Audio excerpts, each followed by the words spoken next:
never made it, but I know what it takes. I'm motivated by a mix of emotion. Got my statement, and I'm reading it slow so I can understand it fully. Appreciate my standing, go out of this world and right on time.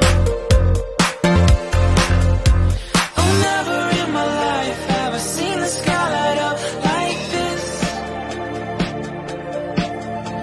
I'm far away from Earth and I wanna know if you exist. Mission control, do you read me? Send me my coordinates lately. Mission control, am I drifting? Tie me to someone who will love me, yeah. Wait, I think I'll last a bit longer. Find another. Welcome everyone. Welcome everyone. Welcome everyone to another Ref Brandon and the Todd family YouTube video. Wherever you are, whatever you may be doing, thank you so much for making Ref Brandon and the Todd family a part of your day. We always greatly appreciate it. It's a Tuesday. Hopefully everybody had a great Monday. And for all of you that watched the Home Run Derby, you know that Juan Soto won the Home Run Derby last night. And he just turned down a contract that the Washington Nationals offered him that would have made him the highest paid player in Major League Baseball history. It would have been the largest contract in Major League Baseball history. He got offered a 13-year deal for $440 million, and he turned it down. Now, if you follow the channel and you follow all of my videos, not just certain sports or certain topics, then you know about a month or so ago I was talking about the current 10 best players in Major League Baseball, and I talked about Juan Soto and how he was going to be a free agent, and how if I was him, I would turn down whatever offer they offer me because of how bad they suck. Well, apparently Juan Soto agrees with me because he turned down the contract they offered him. So apparently money doesn't matter. He wants to win, and he realizes they're not going to win for many, many years. So they will probably try their best to trade him before the trade deadline coming up at the end of this month.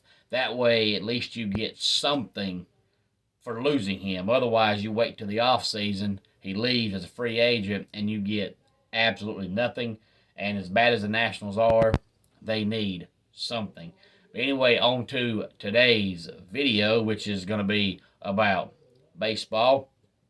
Before I get into the main topic, I'll first say that tonight, of course, is the Major League Baseball All-Star Game. And if you follow the channel, you know that I don't watch the Major League Baseball All-Star Game, but I don't watch any All-Star Game, whether it's NHL, MLB, the NFL Pro Bowl, which is basically their All-Star Game.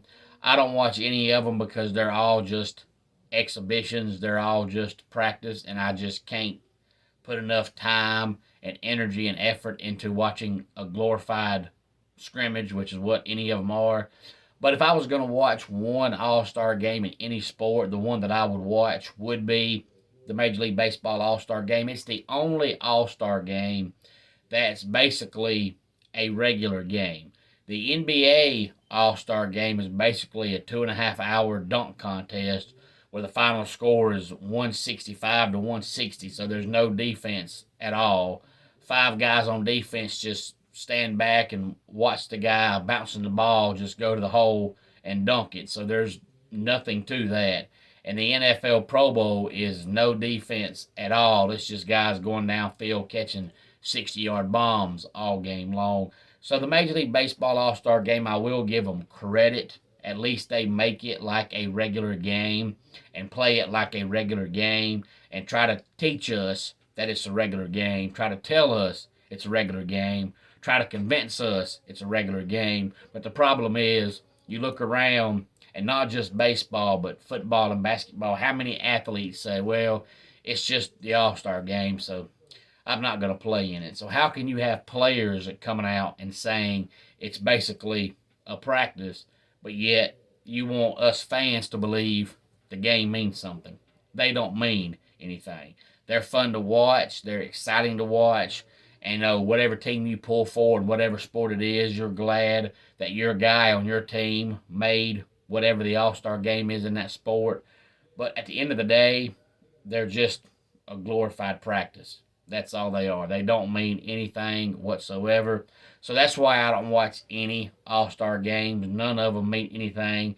And I'm not going to take 3.5 hours out of my day to sit down and watch a practice.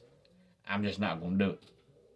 But today's main topic is going to be about Major League Baseball, and that is the Braves, as we do a weekly Braves report all season long here on the channel. Of course, it's the All-Star break now, so this week will be an abbreviated week. They were off last night, of course, and they'll be off tonight, of course, and they're off Wednesday and Thursday, but they will play this weekend against the Angels Friday, Saturday, and Sunday, and we know the Angels are terrible. At the All-Star break, the Braves are 2.5 games out of first place. They had a 4-3 week last week. They lost 2 out of 3 to the Mets, and then they won 3 out of 4 from the Nationals. They started the week 1.5 games out, and they ended the week 2.5 games out. Of course, we know they call the All-Star break and the All-Star game the midway point of the season, but it's not. The Braves have played 94 games. They have 68 left to go, so we're almost 15 games past the halfway point of the season. But the All-Star break is a little bit later than usual this year as well because of the season starting later with the lockout. So 94 games down, 68 games to go. If you look at the Braves All-Stars and look at the All-Stars first half numbers, they all have really good numbers. They have 6 All-Stars altogether in the first half of the season. Travis d'Arnaud hit .261 with 11 home runs, and the other catcher the Braves have, William Contreras, also made the All-Star team. He hit .260 with 11 home runs. So d'Arnaud and Contreras, you have one hitting .261 and one hitting .260, and they both have 11 home runs. So the Braves' 2 catchers combined have 22 home runs in the first half of the season. Those are incredible numbers. If either one of them played every day, they would probably have close to 20 home runs on the season. And of course, Williams' brother Wilson also made the All-Star team. And then we have Max Fried, who had an absolutely incredible first half of the season. He's got 10 wins already, a record of 10-3 with an ERA of 2.64. He's already pitched 119 innings, and I don't hear a lot of people talking about Max Fried being a contender for the Cy Young Award. Not that it matters. None of those awards mean anything to me. I just think it's funny that he's got 10 wins already, on pace to win close to 20 games with an ERA below 2.65, and nobody talks about how good Max Fried has been outside of course, Braves fans and Braves media people, but nationally, nobody talks about him. And then we have Austin Riley, who has been the Braves' most productive hitter by far all season long. And just think about how good his numbers would be if he wouldn't have been so terrible the first 3 weeks of the season. He still had home runs, but outside of that, the first 3 weeks of the season, he didn't do anything. But overall, he's hitting a .285 with 27 home runs. He should easily get to 40 this year if he stays healthy the rest of the season. And then we have Dansby Swanson, who's hitting .294 with 15 home runs. And then last but not least, Ronald Acuna Jr., who in my opinion has struggled bad about the last 2 weeks. He's only hitting .265 this year with 8 home runs. Of course, he's missed a lot of time with injuries, but in my opinion, he's struggled the last couple of weeks. But of course, we know The All-Star game is basically, for the most part, a popularity contest, and Ronald Acuna Jr. is extremely popular, but he struggled bad about the last 2 weeks of the season. Any thoughts on the Braves? Please feel free to let me know. If you watch any of the All-Star games, whether it's Major League Baseball, NFL, NHL, whatever, please feel free to let me know. Let's go ahead and get our dad joke of the day in here. I took a job as an executioner, but it's been tough. I'm really struggling to get ahead. And that wraps it up for today's Ref Brandon and the Todd Family YouTube video.